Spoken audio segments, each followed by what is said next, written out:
नमस्कार बच्चों। 8x - 3 बटा में 3x बराबर 2। हम अपनी सुविधा के लिए यहाँ पर 1 लिखते हैं। फिर उसके बाद में हम 8x - 3 को 1 से गुणा करेंगे। तिरछी गुणा करना, यहाँ लिखेंगे तिरछी गुणा करने पर, तिरछी गुणा करेंगे 8x - 3, 8x - 3 को 1 से गुणा करेंगे तो 8x - 3 आएगा।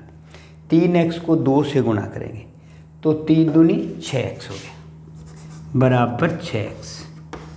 अब हम अज्ञात राशि है 8x है और 6x है। अब 6x का हम पक्षांतर करेंगे बाईं तरफ, तो क्या लिखेंगे 8x प्लस के या माइनस के 6x बराबर, और -3 का पक्षांतर हम दाईं ओर करेंगे तो -3 है तो प्लस के 3। 8x में से 6x गए 2x बराबर 3, x बराबर 3/2, यानी 2 गुणा में 2 भाग में चला जाएगा तो 3/2। इस प्रकार से हम पहला सवाल करेंगे। इसी सवाल नंबर 2, 9x बटा में 7 - 6x बराबर 15 है। अब हम क्या करेंगे, 15 के नीचे 1 लिख देंगे, 15 के नीचे 1 लिखेंगे। अब हम 9x को 1 से गुणा करेंगे, तिरछी गुणा करेंगे तो यहाँ लिखेंगे तिरछी गुणा करने पर, गुणा करने पर, तिरछी गुणा करने पर। अब 9x को 1 से गुणा किया 9x आ गया। 15 × 7 = 105, 15 × 7 = 105 और 15 × 6 = 90, 90x हो गया। अब हमारे पास में अज्ञात राशि 9x और 90x है। 9x और x हम पक्षांतर करेंगे बाईं तरफ, बाईं तरफ पक्षांतर करेंगे तो माइनस का था ये प्लस 90x हो गया बराबर आ गया 105। 90 और 9 दोनों ही प्लस में है तो 99x हो गया। 99x बराबर 105। x बराबर क्या लिखेंगे 105/99। अब हम देखते हैं 3 से दोनों कटते हैं तो 3 तिये 9, 1 बच गया, 3 × 5 = 15, 3 तिये 9, 3 तिये 9, 35/33। इस प्रकार से हमारे पास में सवाल नंबर 2 को हल करेंगे।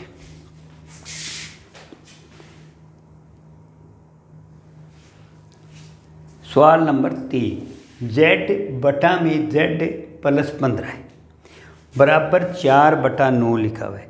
अब हम ध्यान से देखते हैं, ये भी अंश और अंश और हर के रूप में, तो हम क्या करेंगे तिरछी गुणा करेंगे। 9 को z से गुणा किया तो 9z आ गया बराबर 4 को z से किया 4 और z आ गया। 15 को 4 से गुणा किया 15 × 4 = 60 प्राप्त हो। अब हमारे पास में 9z और 4z अज्ञात राशि है।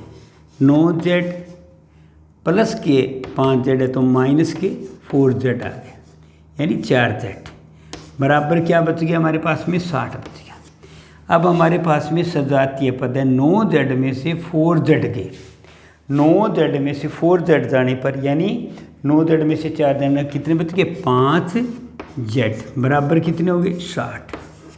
अब z बराबर क्या लिखेंगे 60/5, 5 से भाग देंगे तो z का मान 12 × 5 = 5, 1 × 5 तो 1 बच गया, 5 दूनी 10। इस प्रकार से हम सवाल को हल करेंगे और z का मान 12 प्राप्त हो जाएगा।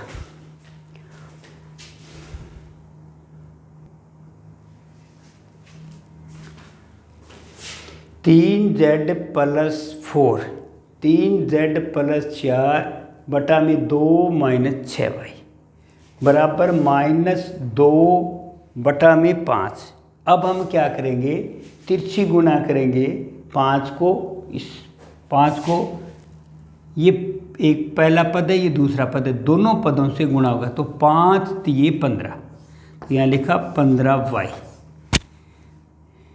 प्लस 5 चौके 20, तो 20 लिखे बराबर माइनस के 2 को प्लस के 2 से गुणा करेंगे तो -4 प्राप्त हो गए।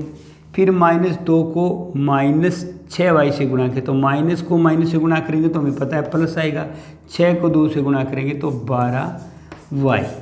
अब हम देखते हैं 15y और 12y अज्ञात राशियाँ, अज्ञात राशियों को हम क्या करेंगे, एक तरफ इकट्ठा करेंगे तो हम लिखेंगे 15y प्लस के पक्षांतर किया तो माइनस के 12y आ गए। अब हम क्या करेंगे, -4 या प्लस के बाईं तरफ प्लस के 20 है तो हम दाईं ओर लेकर जाएंगे तो पक्षांतर करेंगे तो -20।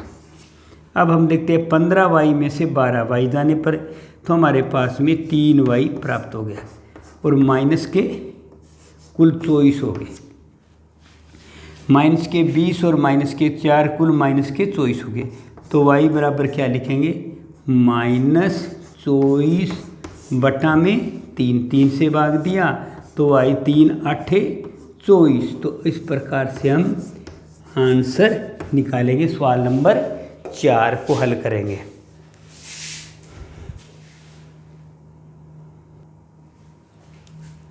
सवाल नंबर 5, 7y + 4 y + 2 बराबर -4 बटा में 3 है। अब हम तिरछी गुणा करेंगे, 7y + 4, दो पद है, दोनों पदों को 3 से गुणा करेंगे, 7 या 21, 21y + 3 चौके 12। अब माइनस के 4 को, इसके आगे प्लस है, प्लस को माइनस से गुणा किया तो माइनस, 4 को y से गुणा किया तो 4y। अब माइनस को इस प्लस से गुणा करेंगे तो माइनस आ गया और 4 दूनी 8। पहले हमें चिन्ह का विशेष तौर से ध्यान करना चाहिए, चिन्ह से गुणा करना चाहिए, उसके बाद में हमें अज्ञात राशि और ज्ञात राशि से हमें गुणा करना चाहिए। अब देखते हैं हमारे पास में 21y और माइनस के 4y दोनों अज्ञात राशि है, दोनों को एक तरफ करेंगे। एक तरफ करने के लिए क्या पक्षांतर करेंगे, 21y और माइनस के है तो प्लस के 4y बराबर माइनस के 8 और इधर प्लस के 12 है तो हम बाईं से दाईं ओर पक्षांतर करेंगे तो माइनस के 12 आ गए। अब हम देखते हैं तो ये कुल कितने हो गए, 21y और 4y, तो कुल कितने हो गए, 25y हो गए। तो यहाँ लिखा 25y बराबर माइनस के 20 कुल हो गए, माइनस के 8 और माइनस के 12, ठीक है। तो कुल माइनस के कितने हो गए, 20 हो गए। अब y बराबर क्या लिखेंगे, माइनस के 20 बटा में 25। अब हम देखते हैं 5 के पहाड़े से दोनों संख्याएं कटती है तो 5 के 20 और 5 5 25, तो यहाँ लिखा बराबर माइनस के 4 बटा में 5। यहाँ पर काट भी सकते हैं और काट करके भी दिखा सकते हैं और बगैर काटे भी हम दिखा सकते हैं। इस प्रकार से सवाल नंबर 5 को हल करेंगे।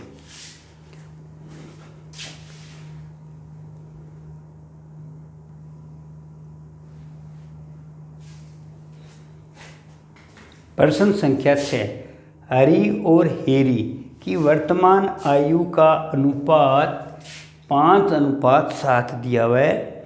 4 वर्ष बाद उनकी आयु का अनुपात 3:4 हो जाता है। उनकी वर्तमान आयु ज्ञात करो। ये हमें इस प्रकार से कैसे हल करते हैं देखते हैं। माना, क्या लिखेंगे, माना हरि की वर्तमान आयु, क्या मान लिया हमने, 5 के साथ हम किसी भी गुणांक अनुपात में दिया तो x से गुणा करके कर सकते हैं, तो माना 5x। और हेरी की वर्तमान आयु क्या होगी, 7x। अब हमें प्रश्न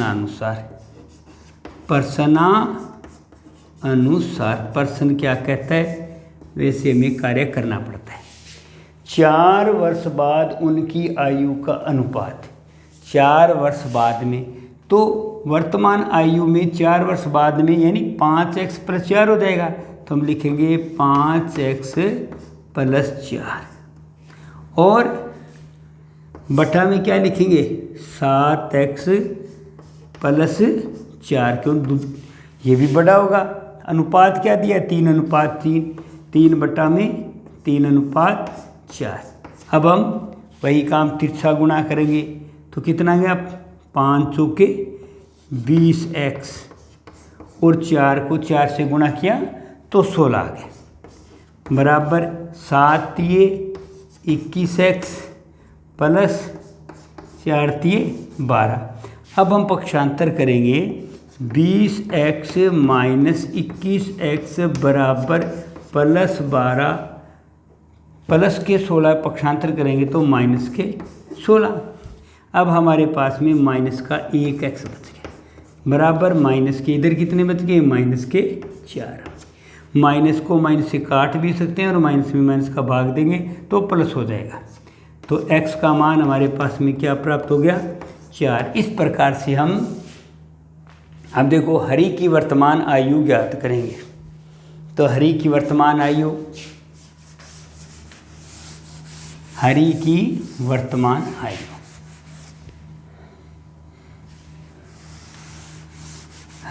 वर्तमान आयु क्या होगी, इसको हमें लिखेंगे, हरि की वर्तमान आयु बराबर 5 × 4, तो कितनी होगी, 20 वर्ष हो गए। और हेरी की वर्तमान आयु क्या होगी, 7x थी, तो 7x में क्या लिख देंगे, 7x × 4, तो 7 चौके कितनी होगी, 28 वर्ष। इस प्रकार से हम हरि और हेरी की वर्तमान आयु ज्ञात कर सकते हैं।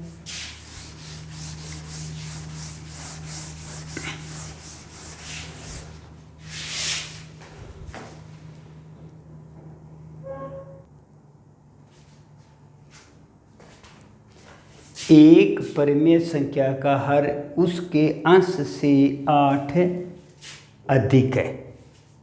अंश से, यहाँ पर अंश से माना परिमेय संख्या का अंश क्या मान लिया, x मान लिया।